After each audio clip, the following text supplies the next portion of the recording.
Hello, Bacho. Let's read this question. So this question says, if feather of mass 5 gram is dropped from a height, किसी height से drop किया, it is observed to fall down with constant velocity. Constant velocity से fall down कर रहा है. What is the net force acting on it? इस पर आपका कितना net force लग रहा होगा ये बताना है, ठीक है. तो देखिए बच्चों, इस क्वेश्चन का की कॉन्सेप्ट आप क्या लिख लीजिए. The key concept of this question, what is the net force acting on the feather, ये आपको यहाँ पर से बताना है, ठीक है. तो फोर्स ही लिख लीजिए. चलिए इस क्वेश्चन का की कॉन्सेप्ट क्या लिख लेते हैं, फोर्स लिख लेते हैं, ठीक है. What is the net force acting on the feather, ये बताना है, ठीक है. तो फोर्स देखिए हम कैसे इसको एक्सप्लेन करेंगे. फेदर जिसका मास 5 ग्राम है, ड्रॉप्ड फ्रॉम हाइट, किसी हाइट से इसको हम ड्रॉप कर रहे हैं. It is observe to fall down with constant velocity. What is okay. तो देखिए बच्चों, कोई भी फेदर है, फेदर क्या या फिर आपका कोई भी ऑब्जेक्ट है, ठीक है. इसके पास मास है. मास देखिए क्वेश्चन में गिवन करेगा कितना, 5 ग्राम के इक्वल है, ठीक है. 5 ग्राम, ठीक है, 5 ग्राम, ठीक है. इस पर देखिए आपका ग्रेविटी का फोर्स लेगा, 5G फोर्स लेगा, ठीक है. सॉरी 5G क्यों लगेगा, ठीक है.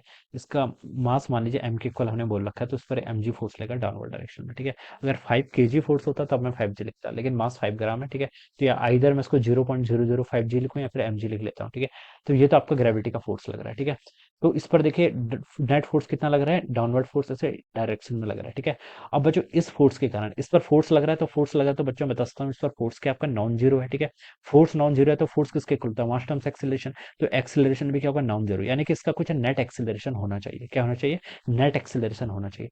लेकिन क्वेश्चन में देखिए सेकंड लाइन में क्या लिखा है, एक ऑब्जर्वर देख रहा है कि it is observe to fall down with a constant velocity. हमने ये ऑब्जर्व किया किसी ऑब्जर्वर ने कि एक कांस्टेंट वेलोसिटी से मूव कर रहा है. कांस्टेंट वेलोसिटी से बच्चों कब कोई ऑब्जेक्ट मूव करता है, from the Newton second law हम बता सकते हैं फोर्स किसके इक्वल होता है, rate of change of momentum के इक्वल होता है, डीपी बाई dt के इक्वल होता है, या फिर मास टाइम्स एक्सीलरेशन के इक्वल होता है, ठीक है. तो अगर एक कांस्टेंट वेलोसिटी से मूव करेगा, ठीक है, यहाँ से हम क्या बता सकते हैं, फोर्स मास टाइम्स एक्सीलरेशन के इक्वल है, ठीक है. अगर किसी ऑब्जेक्ट की वेलोसिटी कांस्टेंट होगी, वेलोसिटी कांस्टेंट होने का मतलब क्या है, उसका एक्सीलरेशन जीरो होना चाहिए, क्योंकि एक्सीलरेशन क्या होता है, rate of change of velocity. Acceleration zero होने का क्या मतलब है, फ्रॉम द इस लॉ से, from the Newton second law बता सकते हैं कि अगर आपका एक्सीलरेशन जीरो है तो आपका फोर्स भी क्या होना चाहिए, जीरो होना चाहिए, क्योंकि फोर्स तो मास टाइम्स एक्सीलरेशन होता है ना. एक्सीलरेशन जीरो तो फोर्स भी जीरो, ठीक है. तो इसका मतलब है कि अगर एक कांस्टेंट वेलोसिटी से मूव कर रहा है तो इसका नेट एक्सीलरेशन जीरो होना चाहिए. नेट एक्सीलरेशन जीरो होने के लिए क्या जरूरी है, आपका नेट फोर्स जीरो होना चाहिए, ठीक है. तो mg फोर्स तो उस पर ग्रेविटी डाउनवर्ड डायरेक्शन लगा रही थी. एक इस पर दूसरा फोर्स F ऐसे और लगेगा जिसको हम एयर रेजिस्टेंस बोल दीजिए, ठीक है.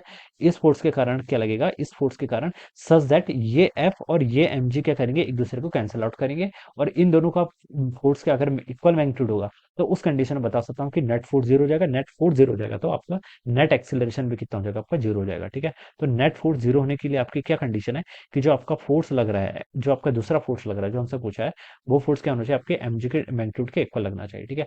अब यहाँ पर बोला कि what is the net force acting on it, तो बच्चों नेट फोर्स तो आपका जीरो होना चाहिए. नेट फोर्स जीरो होगा तभी इसका एक्सेलेरेशन जीरो होगा. एक्सेलेरेशन जीरो होगा, एक्सेलेरेशन का मतलब क्या होता है, चेंज इन वेलोसिटी.